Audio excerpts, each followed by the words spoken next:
स्वागत है आप सभी का आज हमारी इस नई वीडियो में। आज की इस वीडियो में कक्षा 10 की गणित से हमने एक टॉपिक उठाया है जिसका नाम है द्विघात समीकरण। द्विघात समीकरण का एक चैप्टर अलग से भी है। इसके अलावा द्विघात समीकरण हम देखते हैं कि आपका एक चैप्टर है समांतर श्रेणी।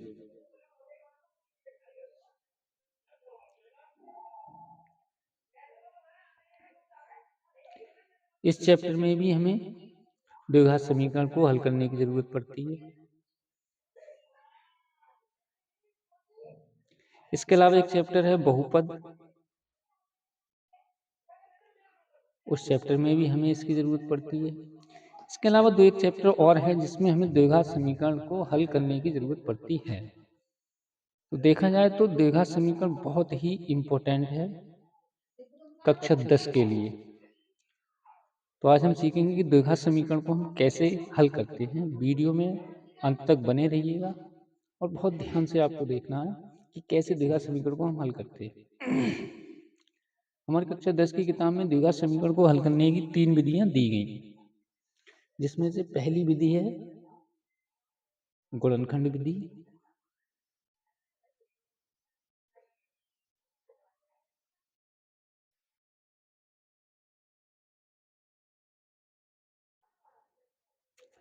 दूसरी विधि है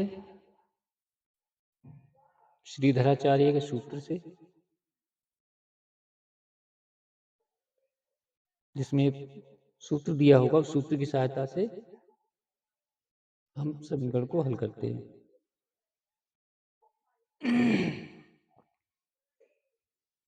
इसके अलावा तीसरी विधि है जिसमें हम पूर्ण वर्ग बनाकर समीकरण को हल करते हैं।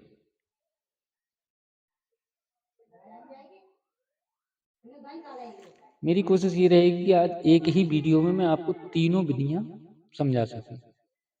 ठीक है, तो शुरू करते हैं। सबसे पहले गुणनखंड विधि बहुत इजी है, बस आपको ध्यान से देखना है। मान लीजिए हमारे पास समीकरण है 2x² प्लस 5x प्लस 2 बराबर 0। ये समीकरण हमें दी गई और इसको हमें हल करना है गुणनखंड विधि से। गुणनखंड विधि में क्या होता है कि बीच वाले पद को इस मध्य पद को, इसमें 3 पद हैं, 1 पद 2 पद 3 पद, जहाँ प्लस या माइनस का चिन्ह आ जाता है वहां से पद अलग हो जाता है। जैसे 2x² है, फिर प्लस आया तो ये पद अलग हो गया, फिर 5x है, फिर प्लस आया तो ये पद अलग हो गया। तो 1 2 3 पद इसमें है। तो इसमें जो मध्य पद है, बीच वाला पद, इसके हम 2 भाग कर लेते हैं, 2 टुकड़ों में इसको बांट लेते हैं। यानी जो 3 पद हैं उन 3 पद के हम 4 पद बना लेते हैं बीच वाले पद के 2 भाग करने के बाद में। सबसे पहले ये देखना है कि यहाँ पे जो हमारा x² इसके साथ में कोई संख्या है या नहीं है। अगर x² का कोई गुणांक है, x² के साथ में कोई संख्या है लगी हुई, तो उस संख्या की गुणा हम अंतिम संख्या से अंतिम पद में कर लेते हैं। तो इस संख्या की गुणा हम इसमें करेंगे। तो 2 की गुणा 2 में करेंगे तो हमारे पास आएगा 4। 2 की गुणा 2 में करेंगे तो आया 4 और यहां लिखा है 5। सबसे पहली संख्या की गुणा सबसे अंतिम पद में करने के बाद में अलग लिख लीजिए, बीच वाली संख्या को यहाँ लिख लीजिए। अगर यहाँ पे कोई संख्या नहीं है, केवल x² यहाँ पे लिखा हुआ है, तो हम यहाँ पर केवल आखिरी संख्या यहाँ पे लिखेंगे, आखिरी पद हम यहाँ पे लिखेंगे।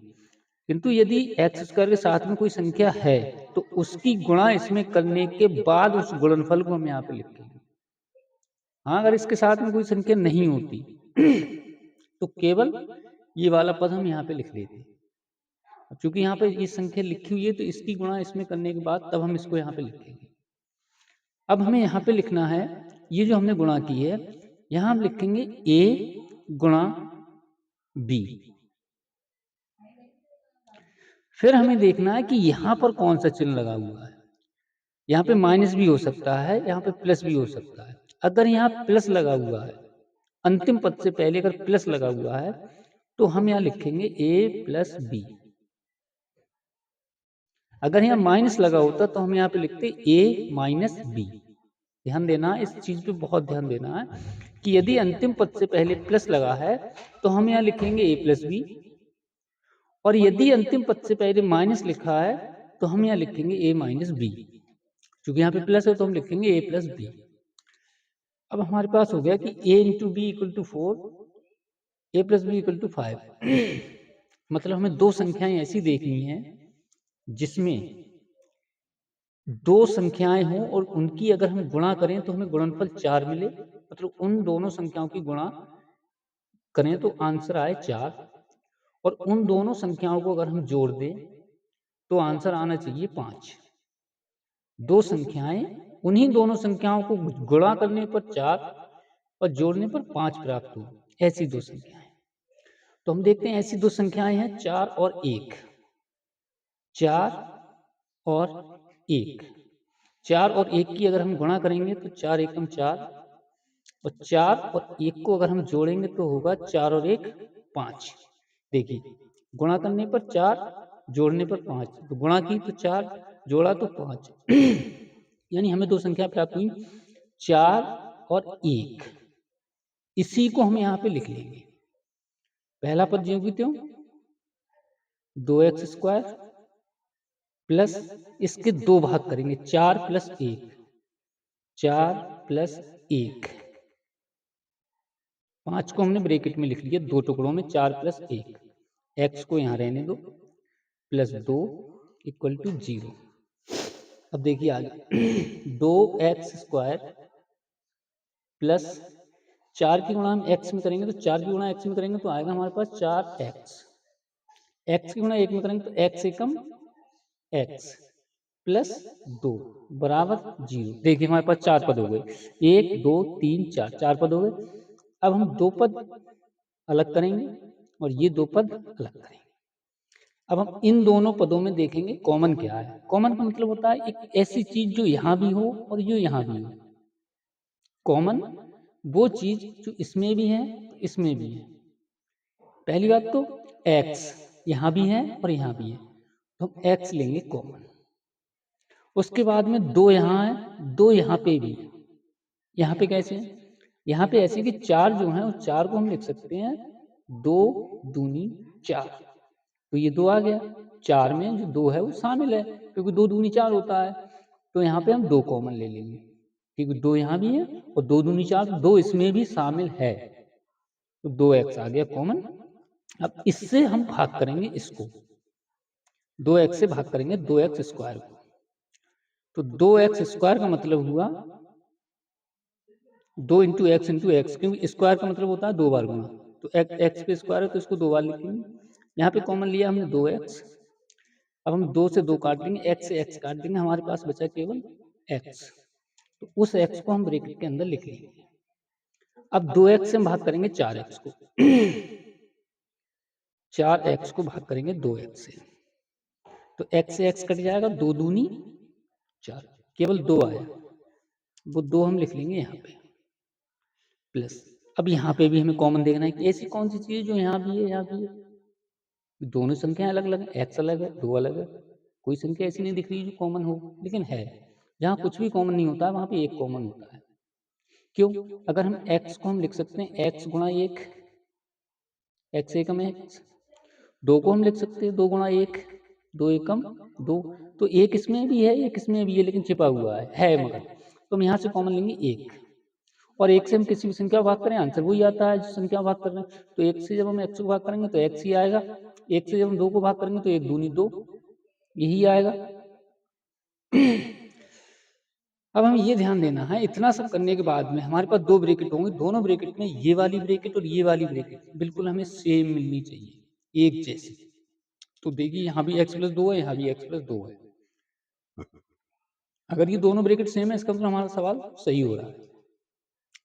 अब हम फिर इसके दो भाग करेंगे। अब हम देखेंगे कि इन दोनों में कॉमन क्या है, इसमें और इसमें क्या कॉमन है। तो देखें x प्लस 2 यहाँ भी है, x प्लस 2 यहाँ भी है, तो हम x प्लस 2 ले लेंगे कॉमन। x प्लस 2 कॉमन ले लिया, यहां से x प्लस 2 कॉमन आ गया, तो बचा क्या केवल 2x। यहां से x प्लस 2 कॉमन आ गया तो यहाँ क्या बचा 1 बराबर 0। अब हम दोनों ब्रैकेट के अलग अलग मान निकालेंगे। x प्लस 2 को अलग लिखेंगे, x प्लस 2 बराबर 0, यहाँ लिख लेंगे यदि हम x प्लस 2 बराबर 0 मान रहे हैं तो x बराबर प्लस का 2 इधर जाएगा तो माइनस का 2 हो जाएगा। तो एक शून्य ये आ गया हमारे पास। अब हम दूसरी ब्रैकेट लेके चलेंगे। यदि 2x प्लस 1 बराबर 0 तो 2x बराबर प्लस का बना इधर जाएगा तो, क्योंकि संख्या माइनस के बराबर के चिन्ह से जब इधर जाती है तो इसका चिन्ह बदल जाता है। अगर वो संख्या प्लस में है तो माइनस हो जाएगी, माइनस है तो प्लस हो जाएगा। गुणा हो रही है, इधर जाने पे भाग होगी, इधर भाग हो रही है, इधर जाने पे गुणा होगी, उल्टा हो जाता है। तो ये प्लस है तो माइनस हो जाएगा। अब यहाँ पे 2 की और x की गुणा हो रही है। अब 2 को जब हम इधर ले जाएंगे, जब गुणा हो रही है तो इधर जाके भाग होगा, तो x बराबर आएगा माइनस का 1 बटे में जाएगा भाग में 2। तो एक शून्य की आ गया, तो हमारे पास 2 शून्य का आ गए। x बराबर -2 और x बराबर -1/2। ये हो गई गुणनखंड विधि से द्विघात समीकरण का हल। क्योंकि वीडियो काफी लंबी हो चुकी है तो मैं चाहता हूं कि ज़्यादा लंबी वीडियो अपलोड करने में थोड़ा समय लगता है। तो चूँकि 11-12 मिनट की वीडियो हो चुकी है तो मैं सोच रहा हूँ कि आपका जो अगली जो विधि है श्रीधराचार्य के सूत्र और प्रमेय बनाकर, इसको मैं आपको अगली वीडियो में क्लियर करूँगा। और वीडियो में अंत तक बने रहने के लिए आप लोगों का बहुत बहुत धन्यवाद।